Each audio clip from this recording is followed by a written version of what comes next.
Buenas tardes a todos y todas. Para quienes no me conocen, mi nombre es Sergio Salinas. Yo soy abogado penalista y director de ECA desde el año 2003. ECA, en primer lugar, tengo que agradecerlo. Pertenezco a la junta directiva y es la que nos permite estar acá. ECA son siglas, significa Ending Clearing Abuse. Hablando en castellano es poner fin al abuso clerical, y el objetivo justamente de nuestra organización es ese como lema. Siempre hablamos de tolerancia cero como una meta amplia. Quiero ser muy claro con el motivo que nos reúne hoy. Estamos acá porque existe una investigación penal que está abierta y es por trata de personas. Esto no es una casualidad. Esto surge gracias a una investigación que originalmente empieza de la mano de Paula Vistarino, que está aquí, presente de nosotros, que claramente por su propia valentía, como también por su empatía, que es fundamental, lo cual es porque tenemos el público que tenemos, se está discutiendo, lo que se está discutiendo. Quiero poner en contexto esto que estamos hablando y tiene que ver con algo que responde a una exigencia personal y una exigencia grupal.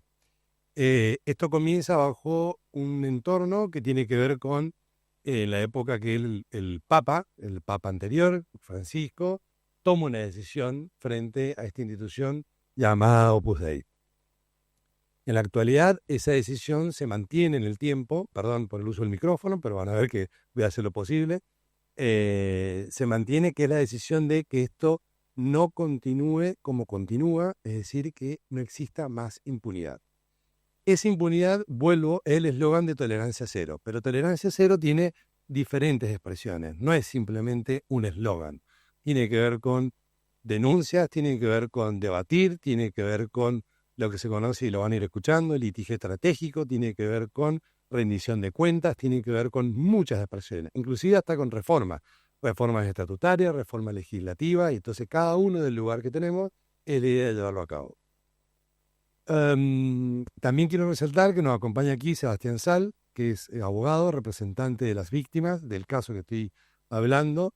Repito, es un caso, no es una ocurrencia, es un caso penal, tiene número de expediente, está bajo lo que se conoce, para los que en Argentina usamos una sigla, se llama Protex, pero básicamente es la procuración que se dedica a la investigación de trata y de explotación de personas. Es decir, hay un fiscal, en este caso 3, que llevan a cabo esta investigación y que está en juzgado. Repito, no es una discusión de 40, 50, 100 personas, que estamos hablando de una temática que nos preocupe a nosotros. Por eso, también es muy importante, y esto no puedo soslayarlo, esto también sirve para depurar lo malo de lo bueno. Acá nadie va en contra de la fe de alguien. Esto tiene que ver con una institución donde se cometen hechos delictivos y, por lo tanto, como cualquier institución, tiene que saberse por los estados modernos qué es lo que pasa allí mismo. Lo fundamental, y esto va a también ser parte de los bloques siguientes que ya los presento, es el paso del tiempo. Tenemos que poner un límite, no podemos seguir esperando y esperando y esperando justicia. La justicia tiene que ser ya. Entonces, empecemos con este foro. Voy a dar las explicaciones a los diferentes bloques, que va a ser el primero. El primero es qué es y cómo funciona el Opus Dei. El segundo, continuaremos con la ley y los abusos eclesiásticos, que es un desafío de la justicia. Por supuesto, ahí me van a escuchar hablar a mí de nuevo, y al doctor Sal y al doctor Lecour. Y en último punto, los abusos del Opus Dei y los testimonios. Por eso, entre cada uno de esos bloques de diálogo va a haber un descanso, y doy oficialmente la bienvenida. Y desde ya, muchas gracias por estar aquí.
Gracias por seguirnos también en el streaming. Lo primero que quiero subrayar es que estoy muy contento de estar aquí en Buenos Aires, en este evento, al lado de personas que respeto, admiro, aprecio, que he seguido. Eh, el burro por delante, mi nombre es Pedro Salinas, soy periodista peruano, autor de algunas investigaciones sobre lo que en el Perú se llamó el caso Sodalicio, una organización que llegó a ser una sociedad de vida apostólica, es decir, una institución oficial de la Iglesia Católica, y que gracias a las investigaciones periodísticas fue suprimida por dos papas.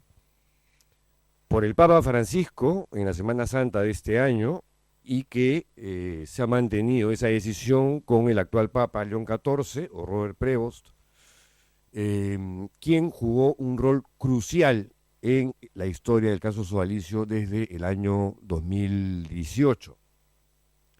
Dicho esto, el Sodalicio, que no les debe sonar a ninguno de ustedes de nada, es una de estas tantas organizaciones o denominadas realidades eclesiales o movimientos que formaron parte de la primavera que fomentó el Papa Juan Pablo II, eh, teniendo siempre como una suerte de referente, no oficial, pero sí, digamos, fáctico, al Opus Dei.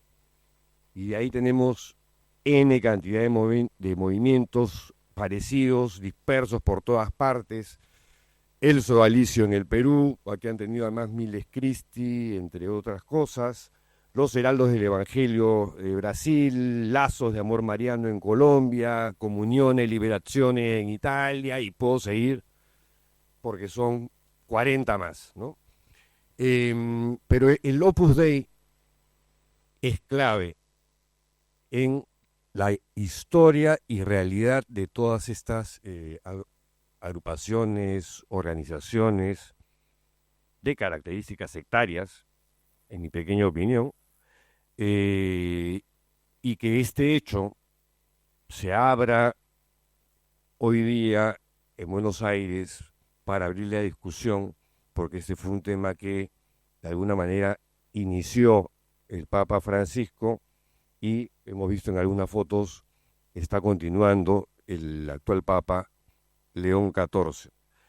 Este primer panel sobre qué cosa es el Opus Dei, cómo funciona, que vamos a tratar de hacerlo en un tiempo apretado porque tenemos tres foros distintos que van a entrar al tema desde diferentes perspectivas. Es un panel, creo que, de super lujo.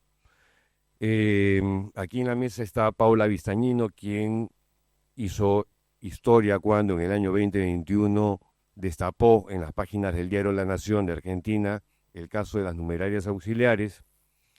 Federico Johansen, ex numerario del Opus Dei argentino. Y tenemos por Zoom desde Londres, desde Cataluña, desde Perú, eh, desde España, a otras personas que van a participar en los siguientes minutos. Uno de ellos es Gareth Gore, periodista británico, autor de un librazo que se llama Opus. Mónica Terribas, una periodista catalana de investigación, productora de El Minuto Heroico, un documental también espectacular y escalofriante, que yo vi, si no mal recuerdo, en HBO. Edgar Munide, un ex agregado del Opus Dei en el Perú. Los agregados, pues, me puede corregir Federico, Paula o cualquiera de los que están acá, que son más conocedores del Opus que yo, son miembros de la familia espiritual que no viven en comunidades, pero que supuestamente practican la misma disciplina que en las comunidades del Opus Dei. Y Teresa del Romero, ex numeraria, española, y de esta manera vamos a abrir luego esta presentación. Bueno, Paula Bizañino, perdón, autora del libro Te Serviré, que también es un libro súper, súper importante, y Federico Johansen, ya lo dije, ex numerario de aquí, de Argentina. Eh, Era yo mismo, en otro lugar, en otra dimensión. Increíble, increíble. Tenemos a Gareth Ward, Juanpi, ya enlazado o no. Eh, Gareth, ¿me escuchas? Sí, muy bien. Bueno, la pregunta es, ¿cómo estás? ¿Qué cosa es? Bueno,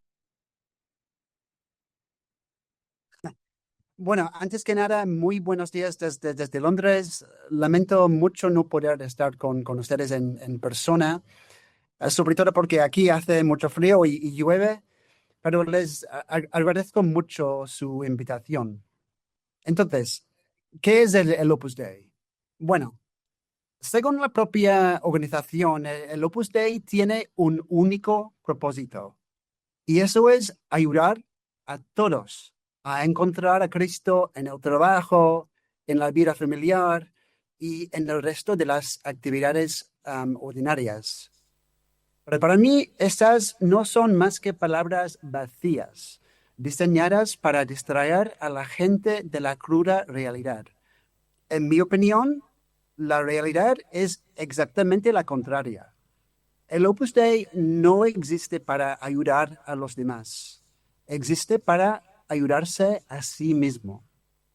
Durante casi 100 años, este grupo ha podido operar con casi total impunidad, abusando de la legitimidad conferida por el Vaticano para atraer a víctimas inocentes. Es una organización que se ha dedicado a captar activamente a menores de edad, los selecciona y los manipula sin consultar a sus padres. Es una organización que ha atraído a niñas vulnerables a una vida de servidumbre, ofreciéndoles falsas promesas de una buena educación y una vida mejor. Es una organización que que ha controlado y manipulado las vidas de sus miembros e incluso hay muchos que dicen que los ha medicado para encubrir la epidemia de enfermedades mentales que azota sus filas.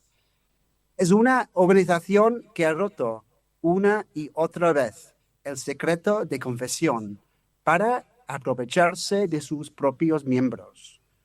Para el Opus Dei, la fe es simplemente una herramienta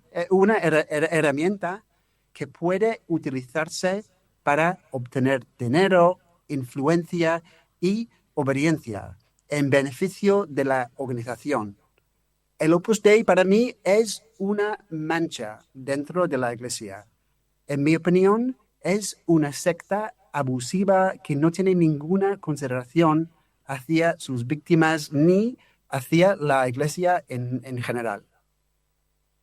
Antes de pedirle la participación a Mónica Terribas, Gareth, em, el Opus Dei dentro de la iglesia, ¿qué cosa es? ¿De qué dicasterio depende? ¿Cómo categorizar a esta organización luego de las medidas que empezó tomando o adoptando el Papa Francisco?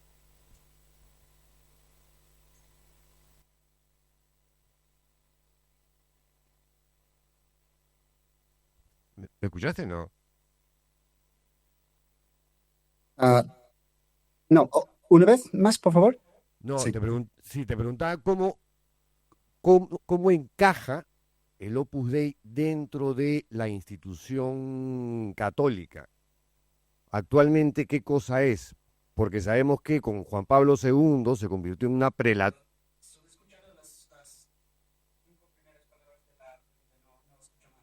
Ya, otra vez. ¿Qué cosa es el Opus? No, no escucha. Juanpi.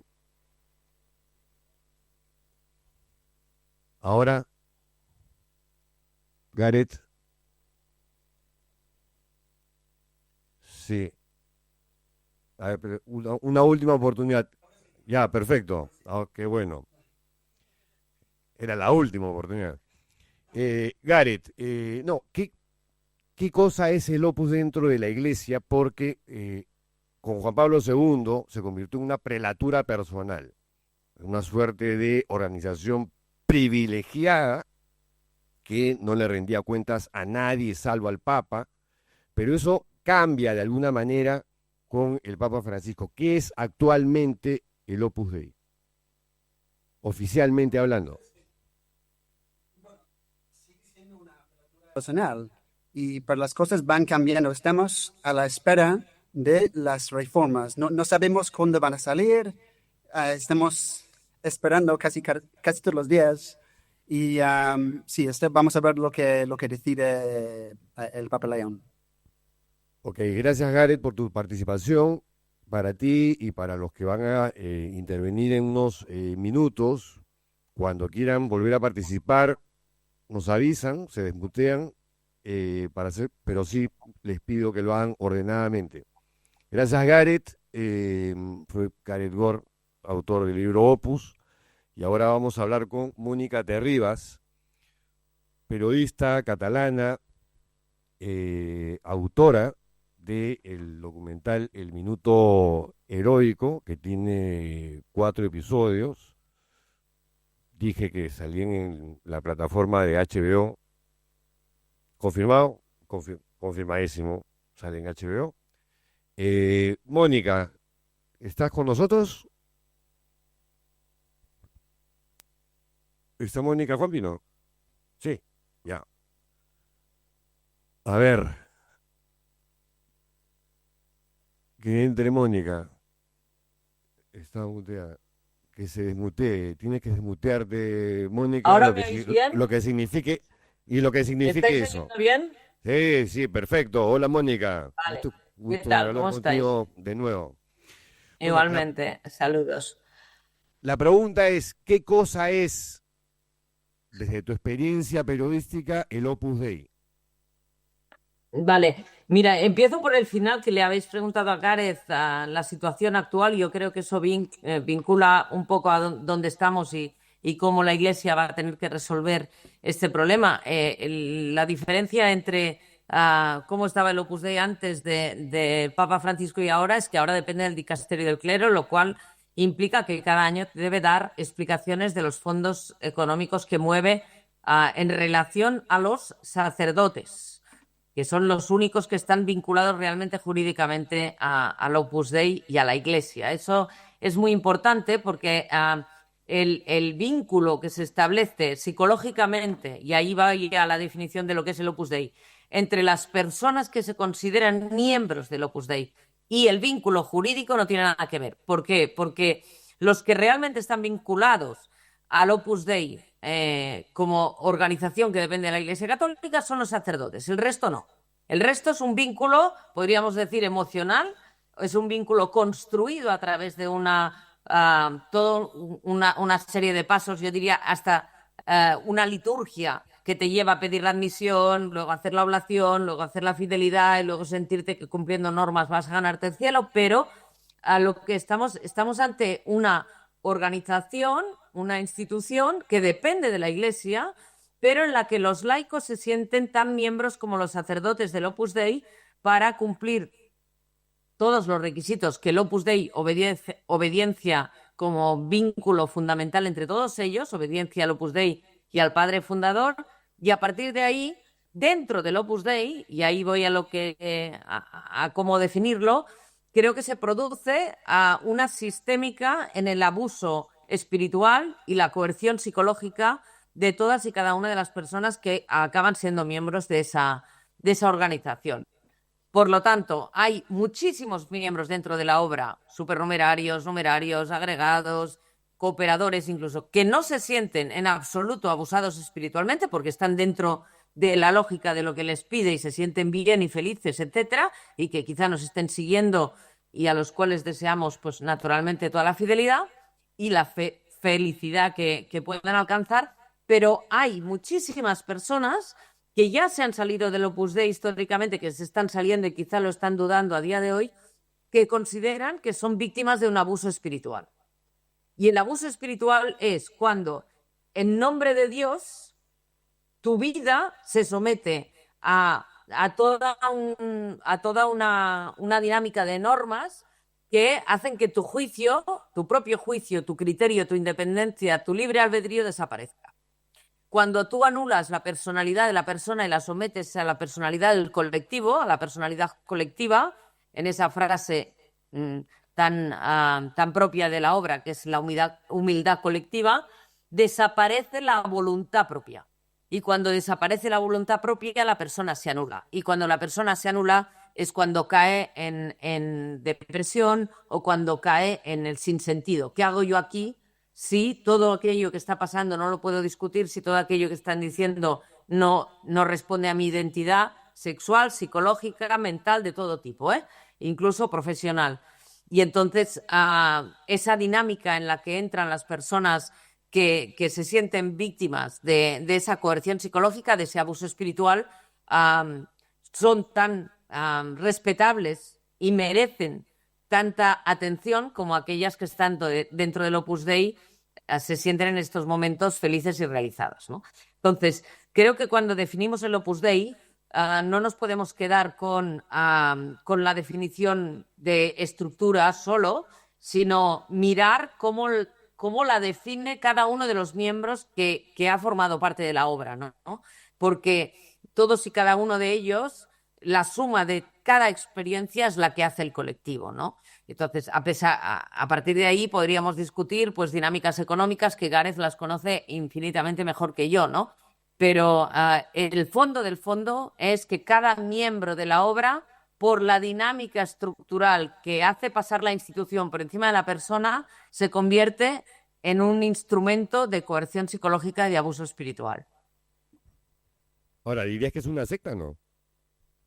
Es que el concepto de secta, a mí no me gusta generar titulares gratuitos, ¿no?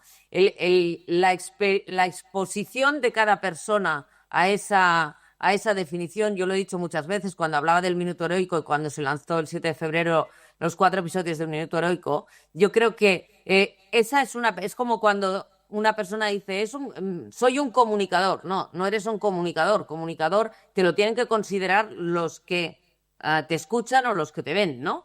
Pues en eso pasa lo mismo. Yo creo que el concepto de secta que se utiliza jurídicamente puede aplicarse a un partido político, a una empresa y a muchísimas organizaciones de la sociedad, ¿no? Y es una cuestión jurídica la que tiene que decidir si una institución es o no es una secta. Lo que es evidente es que el Opus Dei, por reconocimiento de sus víctimas, está en una situación de coerción sistemática a nivel psicológico y que eso lleva a un abuso, aparte de las denuncias que naturalmente Paula desde hace un montón de años está investigando sobre las numerarias auxiliares y que de la cual nos hacemos eco en el Minuto Heroico, ¿no? Pero aparte de las denuncias económicas y aparte de las denuncias de todo tipo, hay una cuestión de cómo el ser humano es tratado dentro del Opus Dei.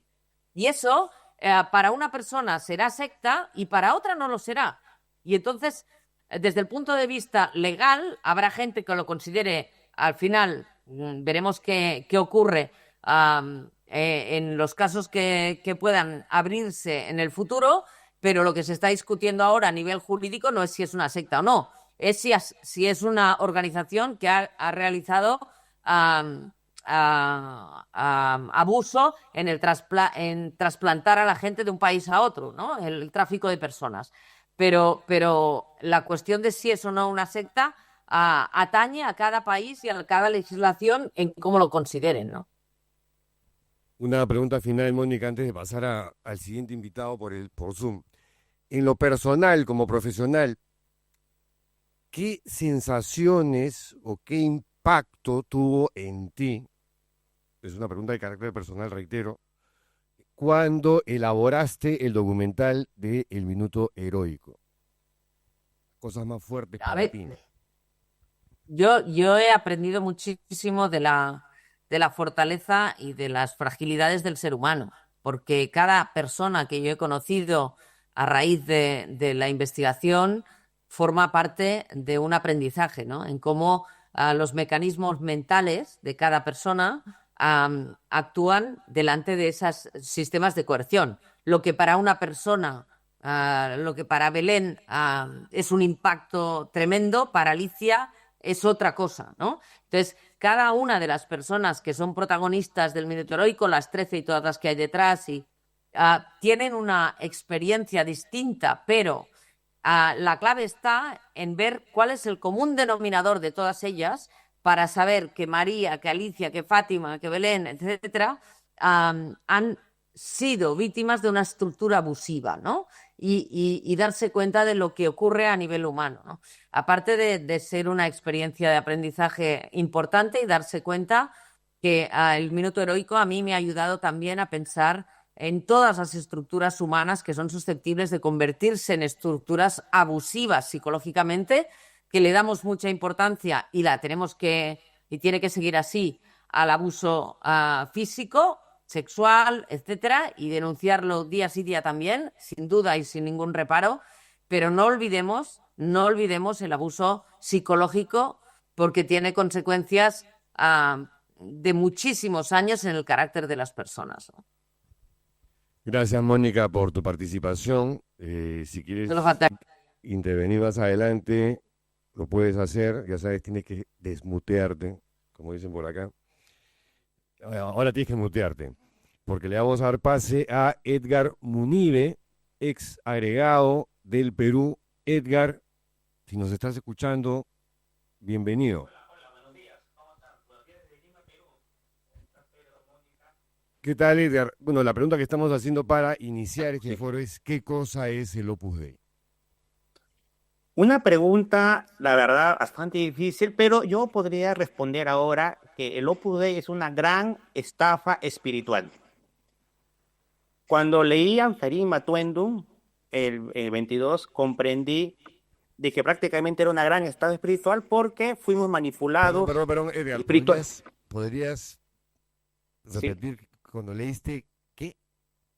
Cuando leí el motu propio del Papa Francisco Ascarim ok. Matuendum, Ok. que fue en el 22, comprendí que el Opus Dei en el fondo es una gran estafa espiritual. ¿Por qué? Porque yo pertenecí al Opus Dei 15 años como agregado en Lima, porque fuimos obligados a vivir, fuimos manipulados espiritualmente para vivir como religiosos preconciliares, por si acaso, ¿no? Pero a la vez convencidos de que no éramos religiosos. Una contradicción, ¿no? Eso es lo que podría resumir, una gran estafa espiritual. En tu caso, ¿cómo te captaron? ¿Cuánto tiempo estuviste ahí? Bueno, yo conocí el Opus Dei a los 22 años. Yo estudié Ingeniería Industrial en San Marcos y ahí promocionaba un curso que era Factor Humano en la Empresa, el Centro Cultural Sama de Lima, ¿no? Y lo que llamó la atención que en ese curso, digamos, habían profesores del PAC, Programa Alta de Dirección de la Universidad de Piura, profesores de altísima calidad, el curso muy económico, pedían como carrito entero superior. Y la verdad que yo asistí a ese centro que queda, pues, Parque Hernán Velarde, no sé, centro de Lima, 28 de julio, tú que Pedro eres de Lima, conoces cercado de Lima, ¿no? Bueno, y ahí, pues, ahí es donde empezó, digamos, la captación, ¿no? Una pregunta previa antes de pasar a Teresa del Romero. ¿Por qué Perú ha sido importante en la región para el Opus Dei? Porque tengo entendido que en Argentina está presente, pero como ha estado presente en otros países de la región, pero en el caso peruano sí ha tenido una relevancia como particular. Mira, la relevancia viene por parte de los sacerdotes. Digamos, como miembros numerarios, agregados numerarios, en Perú no ha sido una región muy potente, pero sí la labor de la Sociedad Sacerdotal de Santa Cruz. Hay que notar que, Pedro, que aquí en Perú, durante varios años, prácticamente el tercio del episcopado peruano era del Opus Dei o estaba vinculado al Opus Dei. El primer cardenal del Opus Dei es el cardenal Cipriani, ¿no? Entonces, es importante por el tema de que en el Perú, digamos, posiblemente sea el que más obispos ha aportado en su momento a la iglesia, ¿no? Es decir, acá teníamos diócesis prácticamente Tomás fue el Opus Dei, que es Chiclayo, el cardenal Prevo justamente, ¿no? Abancay, Huancavelica, Cañete, ¿no?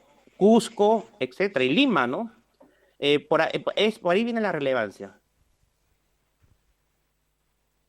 Me comenta Paula que tú has preparado algo que quieres decir para este evento. Bueno, pero son, no sé, son 10, 15 minutos, pero yo creo que Edgar, ¿cómo estás, Paula? Te saludo. sí. Sí, estamos cortos de tiempo, pero es interesante, Edgar, además de haber sido agregado durante todo el tiempo que dijo, el profesor de filosofía tiene una mirada, digamos, acerca de la institución estructural, de qué debería ser, ¿no? Un poco también la iglesia con el Opus Dei, y me parece que es interesante que pueda decirlo, no en 15 minutos, por favor. No, No, en 3. no, bueno, yo había preparado mi testimonio en 10, 12 minutos, pero creo que diré la parte más importante, ¿no? Vamos a ver, el gran problema que hay en el Opus Dei es el tema del voluntarismo. ¿Por qué? Acá voy a empezar por el final, ¿no? Cuando yo empecé a darme cuenta o a salir del Opus Dei, porque estuve 15 años ahí dentro, es cuando leí, digamos, la teología del cuerpo de Juan Pablo II. Cuando leí el cuerpo del segundo, hay dos conceptos claves que me ayudaron a comprender, digamos, los abusos en el Opus Dei. El primer concepto era la cosificación de la persona, ¿no? Entonces, Juan Pablo II decía, pues, de que el fin es la persona y que toda causa de pecado o mal es cosificar a una persona. Y me di cuenta que en el Opus Dei prácticamente la cosificación era la práctica diaria, ¿no? Porque ahí el fin supremo era la obra y las personas éramos simplemente medios, ¿no? Basta un ejemplo muy sencillo, ¿no? Por ejemplo, lo que se llama la visita a pobres, por ejemplo, era visitar hospitales, orfanatos, pero ahí ese era un medio, ¿por qué? Para llevar a los estudiantes universitarios que estaban a punto de pitar, para sensibilizarlos y luego que piten, pero el fin no era las personas pobres, sino... Edgar, Sí, ¿qué cosa es dime. pitar Ah, en la jerga opusdeísta, por decirlo de alguna forma? pitar significa escribir la carta al padre pidiendo la admisión al Opus Dei. Ese se llama pitar, ¿no? Una carta de sujeción. Una carta de sujeción donde le escribes a una carta que para uno era muy sagrado, pero que al final no vale nada, ¿no? Entonces, ese fue instrumentalización. Luego, las amistades. Buscaba siempre, por ejemplo, amistades de primeros puestos en la universidad, en el trabajo, pero si esa persona no daba esperanza de pitar, simplemente tú lo dejabas de tratarlo. Entonces comprendí que en el Opus Dei fuimos cosificados desde el principio y luego nosotros cosificamos a los demás. Es una escuela de cosificación de la persona. La segunda idea, aquí esto es muy importante, es de que Juan Pablo II hablaba de lo que se llama las bodas del Cordero. Juan Pablo II hablaba de que la unión del alma con Dios es mediante una boda y que esa boda del Cordero se puede vivir anticipadamente, digamos, en el matrimonio sacramental, el orden total y la consagración. Y aquí fue la clave. Cuando estudié la consagración, me di cuenta de que el Concilio Vaticano II había abierto la puerta a los laicos que están en el mundo. Pero el gran problema es que Escrivá, el fundador del Opus Dei, José María Escrivá de Ader, digamos, él tenía la idea de que la consagración solamente era para los religiosos, ¿no? Por lo tanto, él decía que los laicos los laicos solo necesitan su voluntad, su palabra de cristiano para vivir la castidad, pobreza y obediencia. Entonces, ¿qué es lo que sucede? De que para vivir esos tres consejos evangélicos en medio del mundo, que es la castidad, pobreza, obediencia, necesita la ayuda de la gracia de Dios que viene a través de la consagración. Entonces, un laico del Opus Dei, digamos, solamente al tener su propia voluntad, eso lo va a llevar a un voluntarismo, ¿no? Es decir, va a confiar más en su voluntad que en la gracia de Dios y eso le va a afectar psicológicamente. Sí. Edgar, el tiempo nos gana. Una Ahí curiosidad termino. casi morbosa. ¿Cómo vive la pobreza un miembro del Opus Dei? ¿Es posible? Entrega todo su sueldo, Ajá. todo su sueldo, todo lo que gana, mucho o poco. Sí o sí. Sí o sí, todo lo que gana. Y todo lo que necesita, y uno cada semana sacaba lo ordinario, y si quiere comprar algo extraordinario, tiene que consultarlo. Mi mamá se enfermaba, tiene que pedir dinero. Prácticamente el cheque o en ese tiempo era lo que se llama el cheque, ¿no? Ahora la tarjeta será, ¿no? Listo, Edgar. Gracias, sí. Y agregar, Edgar, calculo que en Perú, como en todos lados, les hacían, además de entregar el salario, firmar un testamento. Efectivamente, cuando haces la fidelidad, no, Mónica Terriba ha dicho muy bien, ¿no? Acá un poquito, la oblación y fidelidad, yo pensaba que eran consagración a Jesucristo, pero es una consagración a una institución humana. Entonces, efectivamente, cuando haces la fidelidad, haces un testamento, ¿no? Donde firmas, le entregas a instituciones civiles, digamos, todo lo que tú tienes, ¿no? Listo, Edgar. Muchas gracias por tu participación. Ok. Te invitamos a mutear. Y ahora vamos a conversar con Teresa del Romero. Ella es ex numeraria, vive en España. La tenemos ya, Juanpi, nos está escuchando. Teresa, perfecto, sí. Bueno, la pregunta de esta parte, Teresa, además de darte la bienvenida, es ¿qué cosa es el Opus Dei para Pues, un en marciano que primer acaba de lugar, aterrizar en la Tierra? muchas gracias. Y respondiendo a tu pregunta, para mí, como miembro de segunda generación, o sea, como persona que ha nacido ya en una familia de supernumerarios y que desde que nace todo lo que conoce es ese sistema de creencias, es un sistema muy bien orquestado, muy meticuloso y extremadamente bien diseñado que se presenta como un camino espiritual, pero que funciona como una ingeniería de pertenencia que va al servicio de la institución. O sea, me parece que es una institución que está fabricada para que tú sostengas el proyecto con tu tiempo, tu culpa, tu obediencia, con tu cuerpo, en el caso de las mujeres más, mientras crees que estás eligiendo libremente. Y cuando algo te chirría, el sistema no se cuestiona, ¿no? Se te devuelve a ti como falta de fe, de humildad o de entregar. Entonces, así definiría yo el Opus Dei, un sistema muy bien orquestado para beneficiar a una institución que lo que busca es el poder. Ahora, nada, lo que viene a mi mente en este segundo es, siendo tú una ex numeraria de segunda generación, tus padres supernumerarios, me imagino que has estudiado en colegios del Opus Dei, tu entorno familiar, social, etc., ha sido el Opus. ¿Qué cosa hizo? ¿En qué momento hubo algún tipo de luz o de bandera roja en tu cabeza que te dijo, yo no puedo seguir aquí, me tengo que largar? Pues fueron varios disparadores, yo creo que nunca es solo uno, fueron varios. Entre ellos destacaría mm, el tema del machismo, para mí fue como una red flag, un disparador. Yo no entendía, por ejemplo, que no pudiese fumar y que los hombres sí. Entonces, todos los días iba a hacer la charla, ¿no? A hablar semanalmente con la numeraria que me tocaba sobre temas de fe, pureza, vocación, etcétera. Y yo lo único que preguntaba era, oye, ¿por qué yo no puedo fumar y los hombres sí? O todos o ninguno. ¿Por qué yo no puedo dormir en colchón y ellos sí? Me decían, no, es que duerme una vez a la semana en el suelo. Me da igual.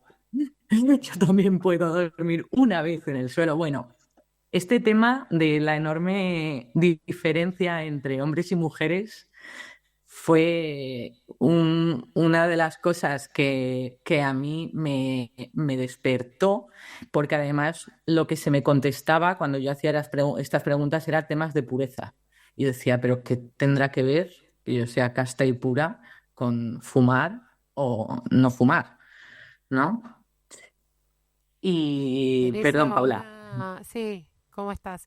Una aclaración respecto de lo que ella decía, que me parece que quizás para quienes no conocen el Opus Dei, ella decía lo de dormir en el suelo o dormir en tabla. Ustedes, las mujeres, ¿cómo era? ¿Cómo tenían que dormir? Nosotros dormíamos en tabla y los hombres, si no, que me corrija Federico, una vez a la semana en el suelo. Ujú. Ustedes todos los días en tabla. Sí, sí, esa es. Todos. Y de hecho, por favor, si me queréis paradme, porque si no, yo hablo y hablo. Pero ese tema de la enorme diferencia entre hombres y mujeres es uno muy recurrente que nos llegan a través de Instagram, porque ahora mismo estoy colaborando con una cuenta de Instagram que llevamos exmiembros, que se llama @hablemos del Opus Dei. Y nos llegan muchos testimonios de gente joven que comparten experiencias de este tipo, sobre todo de mujeres que sufren como la cultura de la pureza. Ok, gracias Teresa por tu participación. Vamos ahora sí a la mesa. Federico, la pregunta que le hemos hecho a todos, ¿qué es el Opus Dei y cómo funciona? No te voy a contestar qué es el Opus Dei. Ya te lo dijeron todos. No, yo traía algo preparado que básicamente va por el lado de que en el momento en que empezaron primero los testimonios y después las denuncias, básicamente de las numerarias auxiliares, el Opus Dei salió a defenderse diciendo que eso es muy sesgado, porque en el Opus Dei hay mucha gente feliz y a mostrar testimonios de gente que es feliz en el Opus Dei, cosa que es cierto.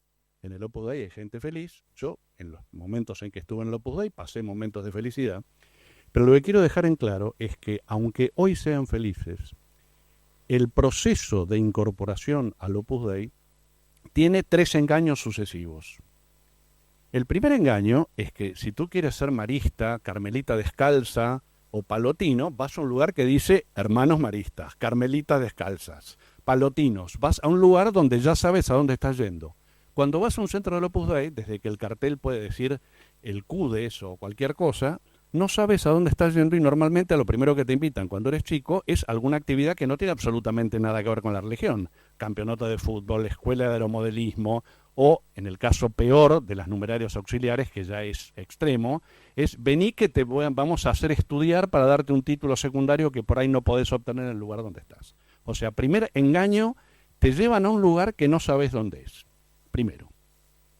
Segundo engaño, cuando pedís la admisión, porque teóricamente el Opus Dei dice que uno pide la admisión libremente, efectivamente a nadie le pusieron un revólver en la cabeza para que pida la admisión, pero están mintiendo por varias cosas. Primero, porque para tomar una elección libre uno tiene que saber qué está eligiendo, y ahí tenemos el primer problema. Yo estoy segurísimo, y daría mi cabeza por decirlo, a ninguna numeraria auxiliar le dijeron, mirá, podés ser numeraria auxiliar, podés ser numeraria, podés ser agregado, podés ser supernumeraria. Cuando a mí me hicieron pedir la admisión en el Opus Dei, a mí me dijeron, mira, escribí una carta pidiendo la admisión como miembro numerario. Yo no tenía ni idea que había otros, con lo cual, si no tengo idea que hay otros, ya no hay libertad. Además tenía 14 años. Independientemente de esto, y si querés también, Paula, independientemente de, no voy a cuestionar si existe o no existe una vocación sobrenatural al Opus Dei, para no meterme en un campo sobrenatural, estoy hablando de un campo que el Opus Dei también dice que cuando no hay conocimiento no hay libertad. Yo aprendí en el Opus Dei que para que un acto sea humano y libre, tiene que haber plena advertencia, conocimiento, y pleno consentimiento, voluntad de hacerlo. Bien. Y el tercer engaño, que para mí es el peor de todos, que es que en el momento en que uno pide la admisión, 14 años, 22 años, no importa, le dicen que es del todo y para siempre. Pero eso es para uno, porque para el Opus Dei hay un periodo desde que uno pide la admisión hasta la admisión, que son 6 meses, después otro periodo hasta la oblación, que es 1 año, a partir de ahí renueva la oblación, renueva ese compromiso con el Opus Dei, como dijo Edgar, todos los 19 de marzo, y finalmente hace la fidelidad. Pero nunca te dicen que en ese periodo estás vos también probando si tenés realmente la vocación al Opus Dei, porque vas aprendiendo cosas que no te dijeron. O sea, a mí no me dijeron el primer día, y ojo que la gente se asusta con las disciplinas o con el silicio porque parecen cosas, no me dijeron cosas peores, que es que me iban a hacer cambiar de carrera universitaria, cuando no, la libertad, etcétera. ¿A qué voy entonces? Estos 3 engaños invalidan la pertenencia al Opus Dei de cualquier persona, por feliz que sea, porque la base fue falaz, la base fue engañosa. Eso es lo que quería decir. Si quiere decir, el Opus Dei es quien lleva adelante este proceso de reclutamiento o incorporación de personas al Opus Dei. Gracias, Federico. Bastante claro, esquemático y contundente. Cerramos con Pau para que completes un poco todo lo anterior, que nos quedan pocos minutos. Tú no tienes que desmutearte. Bueno, buen día y gracias por estar acá. Como dijo Sergio, es muy importante que esto esté pasando en este momento, así que gracias a quienes vinieron y a quienes organizaron también esto. Estaba pensando en qué cosas no se dijeron o qué huecos van quedando por ahí. Creo que queda claro lo estructural, lo sistemático, lo organizado, lo jerárquico, lo piramidal. Pensar al Opus Dei, una de las primeras personas con las que yo conversé mucho, que fue una numeraria que estuvo 30 y tantos años adentro de el Opus Dei, ella me dio una definición que yo suelo usar, y es que el Opus Dei es una mezcla de secta con multinacional y con partido político, ¿no? De secta tiene esta manipulación espiritual, religiosa, psicológica de la que hablaban, este control de los cuerpos y de las mentes. Son todas cosas que uno se hace una especie de chequeo de los pasos, ¿no? Que utiliza una secta en general para captar a una persona y para sostenerla adentro y para dominarla y demás. Creo que el Opus Dei los cumple todos. Yo ahora voy a aclarar por qué no los llamo secta. Después una multinacional, porque está en 68 países, porque funciona a modo de franquicias de una multinacional, en el sentido de que uno va. Hay muchas personas que estuvieron en el Opus Dei y que están acá también, que han sido enviadas a distintos países, trasladadas entre países. En el caso no solo de las mujeres numerarias auxiliares, sino también de numerarias, que podemos hablar que son las miembros mujeres de mayor categoría, o los numerarios han sido trasladados entre países. Y digo trasladados, pues en el Opus Dei no se decide dónde uno quiere vivir, el Opus Dei te traslada, dice que para el bien de la obra o que te necesitan en tal lugar, y así han mandado desde Argentina, por supuesto, a Paraguay, a Bolivia, a Uruguay, en algún caso a México, a España, a Roma, a Kazajstán, a Australia, han mandado personas, a Suecia, y de hecho se trasladan muchas veces las personas para aislarlas de su familia directamente cuando ingresan, o en el caso de que han ingresado hermanos y hermanas, no, varones o 2 mujeres, y mucho en el caso de las numerarias auxiliares, que son las mujeres que han sido reducidas a servidumbre. En el caso de ellas, especialmente que buscaban muchas hermanas, y han entrado hasta 3 hermanas por lo menos, y en algunos casos más de 3 hermanas a tener este rol dentro del Opus Dei, captadas en sus pueblos, llevadas, después vamos a hablar de esto. Se las separaba inmediatamente, pero además, si una persona ingresaba, se la sacaba en general de la ciudad en la que estaba su familia para llevarla a una numeraria de clase media alta. Por ahí con los numerarios es menos común, porque había muchos de Buenos Aires y estaban en Buenos Aires porque es donde están los lugares de poder. Y me paso ahora a la cuestión de, decíamos, una multinacional con franquicias. Esto funciona en cada lugar, y cuando te envían, por ejemplo, a otro país, vos ya sabés qué tenés que hacer aunque estés en otro país y no estés, digamos, ni acostumbrado a ese lugar. Los centros son todos iguales, las indicaciones son todas iguales.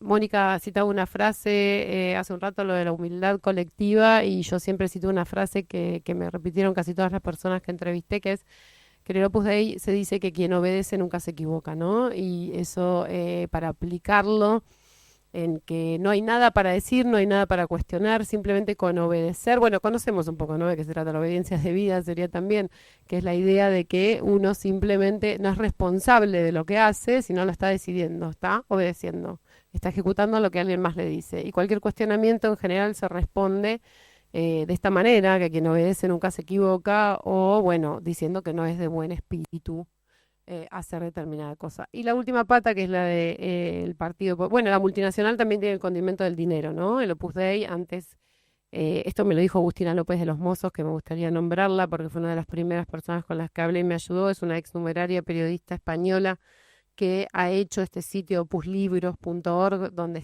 es una gran fuente de miles de testimonios alrededor del mundo, hace más de 20 años que lo hace. Tuvo una demanda del Opus Dei por subir ahí los estatutos del Opus Dei, que el Opus Dei no da a conocer los libros que hablaban del Opus Dei, y el Opus Dei le hizo una demanda que lamentablemente se la ganó y hubo que bajarlos. Pueden entrar ahí y ver que dice, esto no se puede leer porque no puede estar publicado, pero digo, quiero nombrar a Agustina López de los Mozos porque ella también me dijo esta frase, ¿no? El Opus Dei tiene de todo, pero lo que más tiene es dinero. Y sin duda tiene dinero. Y ha manejado bancos y maneja empresas y tiene un patrimonio inmobiliario hecho en base a esta, podríamos decir, extracción de bienes, ¿no? Inducido por esto que decíamos, por la voluntad, la idea de firmar un testamento, entregar el salario completo, cuando hablamos de personas que en general se las busca y que son de clases medias y altas.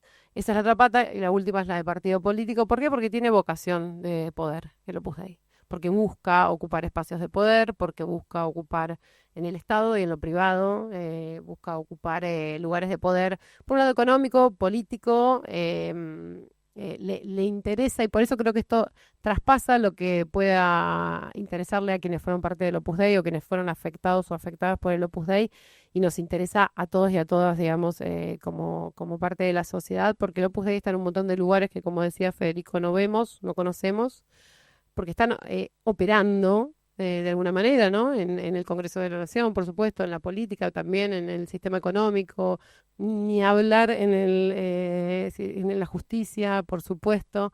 Es la especialidad de ocupar esos lugares, y por eso son laicos y no personas religiosas que no podrían estar ocupando esos lugares.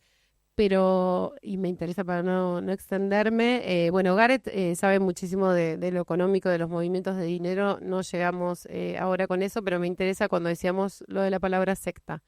Hay casi todas las características del Opus Dei podrían definirse y son iguales a, hay un sistema que está investigado y estudiado, digamos, sistematizado, que es todos los pasos que en general da una secta para esto: captar, manipular, someter a las personas, ¿no? Y lograr el manejo de sus mentes y de sus cuerpos y demás.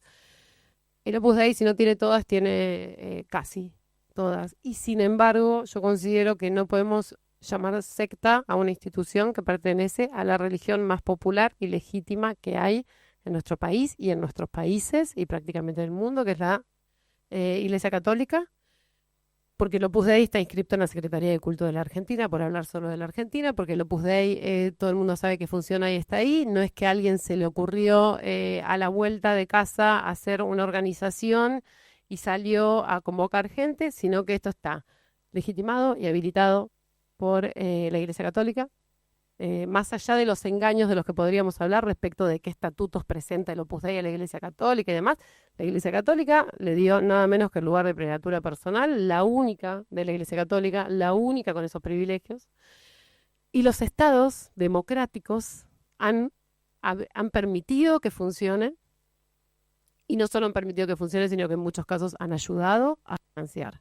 Y ahí hablo de lo que vamos a hablar después, que es puntualmente en este caso, pero puedo hablar de muchos otros. Hay colegios del Opus Dei subvencionados en todo el mundo, subvencionados por los estados, ¿no? De hecho, hay una pelea ahora en España porque el Opus Dei no quiere hacer colegios mixtos, y el Estado, bueno, les dijo que si no hacían colegios mixtos, o sea, si seguían separando por género a sus estudiantes en escuelas distintas, que además están separadas, nunca están juntas, no iban a financiarlos más, y están en esa pelea. No sé bien, creo que algunos ya le sacaron el subsidio. En el caso, por ejemplo, de la llamada Escuela de Mucamas en la Argentina, desde el minuto 1 en el año, arrancó con una preescuela en el 66, durante la dictadura de Juan Carlos Onganía, con planes de alfabetización a los que se acogieron, tenían personas conocidas, ¿no?, en el Ministerio de Educación, planes de alfabetización, y después consiguieron como los subsidios plenos, y pagaban el 100% de los salarios docentes prácticamente, con plata del Estado. Y lo hicieron hasta 2015, cuando esa escuela fue cerrada en Bellavista, en Partido de San Miguel. Esa escuela tenía, a veces pasaba, voy a decir esto, no me voy a extender, pasaba a merendar el director escolar del distrito escolar, pasaba a merendar por la chacra donde funcionaba la escuela de Mucamas, y le preparaban una hermosa merienda y pasaba el supervisor, saludaba, merendaba, se iba. Y en esa escuela había menores, mujeres, que en un rato vamos a contar bien la historia, que son las protagonistas de esta denuncia. Entonces, bueno, me parece que es importante mirar al Opus Dei, como creo que también hay que mirar a cualquier institución religiosa, en este caso como parte de la Iglesia Católica, con la espalda que la Iglesia Católica le dio.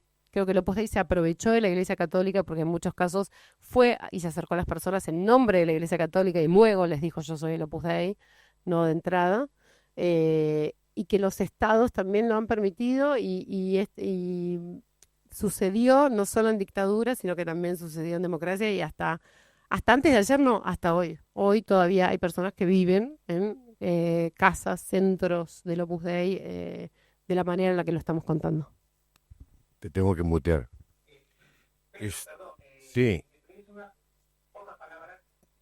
Brevísimo, Edgar. Así es, sí. Ok. Gracias, Edgar. Bueno, yo sé que soy consciente, muy consciente, de que hay muchísimas cosas que se han quedado en el tintero, cosas por precisar, por ajustar, cosas que no se han podido decir por una razón de tiempo. Pero a la vez quiero destacar que este primer módulo de este foro ha sido sumamente importante para mí en lo personal, porque sigo esos temas, y lo que hemos tenido desde Gareth hasta Paula es una suerte de Liga de la Justicia especializada en temas del Opus Dei, que ha sido un lujo verlos a todos juntos en un evento así. Me siento privilegiado de moderar, aunque soy consciente también que tengo que ser un poco tirano por razones de tiempo. Entonces, nada, para cerrar, simplemente quiero agradecer a cada uno por orden de aparición. Gareth Gore, periodista británico, autor del libro Opus; Mónica Terribas, periodista catalana, productora de El Minuto Heroico; Edgar Unive, ex agregado del Opus Dei en el Perú; Teresa El Romero, ex numeraria de España; Federico Johansen, ex numerario de Argentina; y Paula Vistañino, periodista argentina, autora de Te Serviré. O sea, gracias no solamente por su participación en este evento, sino gracias por todo lo que han hecho hasta el día de hoy. Y de esta manera quiero cerrar este bloque. Tenemos un tiempo para tomar agua, café, y volvemos inmediatamente con el segundo, que va a ser un poquito más técnico. Tengo que lidiar frente a 3 abogados argentinos, entonces tengo que tomar café.